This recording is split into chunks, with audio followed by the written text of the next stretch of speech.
Bismillahirrahmanirrahim. Pada kesempatan ini kami ingin menyampaikan tentang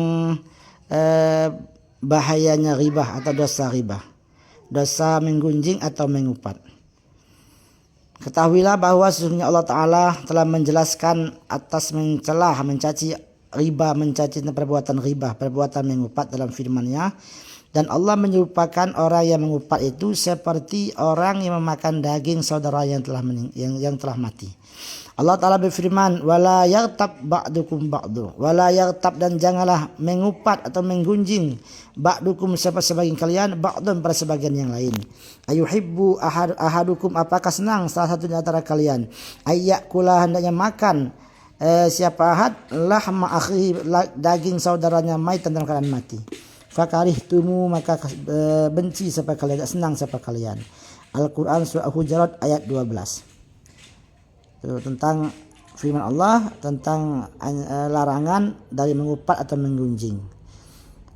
Kemudian Rasulullah SAW menjelaskan tentang ghibah. Ghibah atau menggunjing yaitu zikruka akhaka bima yakrahu.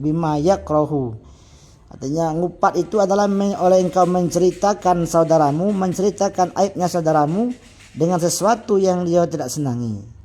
Sa'un zikruhu binuksoni badanihi, baik kau cerita itu dalam masa kekurangan badannya, au nasabihi atau nasabnya, au fi'lihi atau perbuatannya, au qaulihi atau perkataannya, au dinihi atau agamanya, au dunia atau dunianya. Hatta fi saubi, sehingga engkau menceritakan tentang pakaiannya, waridaihi dan selendangnya atau sorbannya, wadabatihi dan kendaraannya, yang kau ceritakan masalah kendaraannya. Nah, itu masuk yang upat tadi. Dia menceritakan aib saudaranya dengan sesuatu yang dia tidak senang jika mendengarnya. Baik itu masalah pakaian, perbuatan, nasab, ucapan, agama atau dunia, bahkan pakaian dan kendaraannya. Kita menceritakan hal tersebut, maka itu disebut dengan mengupat atau menggunjing. Kemudian selanjutnya, dalam mengupat atau menggunjing itu ada 3 bencana atau musibah yang besar yang akan didapat oleh orang yang mengupat itu. Nabi Muhammad SAW bersabda, iyakum wal ghibah. Iyakum, takutlah kamu, wal ghibata, akan berbuat ghibah atau mengupat saudaramu. Fa inna fiha salasu afatin, sesungguhnya dalam mengupat itu ada 3 bencana atau musibah. Yang pertama, la yustajabu, tidak akan dikabulkan di sohibi, pada orang yang mengupat itu doanya. Di orang yang suka mengupat atau mengunjing itu doanya tidak diterima oleh Allah Subhanahu wa taala. Doanya tidak akan dikabulkan oleh Allah Subhanahu wa taala. Itu yang pertama. Yang kedua, wala tuqbalu lahu hasanatun, dan tidak diterima baginya hasanatun, kebaikannya. Setiap amal kebaikan yang dia kerjakan itu tidak diterima oleh Allah Subhanahu wa taala. Itu bencana musibah bagi orang yang suka mengupat. Yang ketiga, kata Nabi, wa tatarakamu alaihi sayyiatu, dan bertumpuk-tumpuklah atasnya sayiatuhu, kejelekannya atau dosa-dosanya. Sementara dosanya selalu bertambah, terus bertambah. Nah, 3 bencana yang besar yang akan menimpa orang yang suka mengupat atau orang yang mengunjing tadi itu.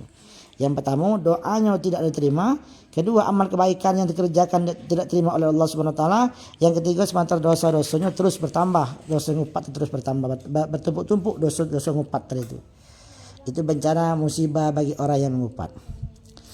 Kemudian dalam keterangan yang lain, disebutkan, qala Ka'bun, berkata Ka'ab. Qara'tu, membaca semasa fi ba'dil kutubi, dan sebagian kitab-kitab, anaman mata taiban al-ghibati kana akhiru may yadkhulul jannah. Artinya sesungguhnya orang yang mati taiban, dalam keadaan bertaubat, minal ghibati, dari mengupat. Orang yang mati tapi dia sudah bertaubat dari ngupatnya, maka dialah orang yang terakhir kali masuk surga. Orang yang mati tapi dia sudah bertobat dari ngupatnya, maka dia termasuk orang yang terakhir kali masuk surga. Waman mata musyiron alaiha, barang siapa yang mati dia masih menetapi al-ghibah atau mengupat atau menggunjing tadi, kana awwala man yadkhulun nar, maka dialah orang yang pertama kali masuk neraka. Di orang yang mati dalam keadaan menetapi ngupat, belum bertaubat, belum minta maaf pada orang yang diupatnya, maka besok di hari kiamat dialah orang yang pertama kali masuk neraka.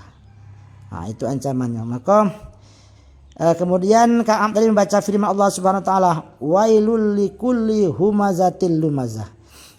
Kerusakanlah, kehancuranlah, kebinasaanlah, ai asadul azab, sangat beratnya azab bagi setiap pengupat dan pencela. Ya, jadi sangatnya azab, ayasadul azab lil humazah. Humazah yaitu orang yang menjelek-jelekkan saudaranya fil ghaib, dalam ketidakadaannya. Pasti mencaci maki di belakang saudaranya. Lumazah, sementara lumazah itu orang yang mencaci, menjelek-jelekkan saudara di hadapan saudaranya. Itu yang namanya lumazah. Jadi kecelakaanlah bagi orang suka mengupat, orang-orang yang mencela. Al-Humazah ayat 1. Kemudian yang terakhir, Rasulullah SAW menjelaskan, iyyakum wal ghibah. Takutlah kamu akan berbuat ghibah, mengupat. Fa innaha asyaddu minaz zina.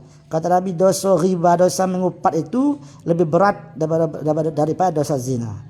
Qalu, berkata sahabat, kaifa takunu al-ghibatu asyadda minaz zina. Bagaimana ya Rasulullah, dosa mengupat atau menggunjing itu lebih berat daripada melakukan zina?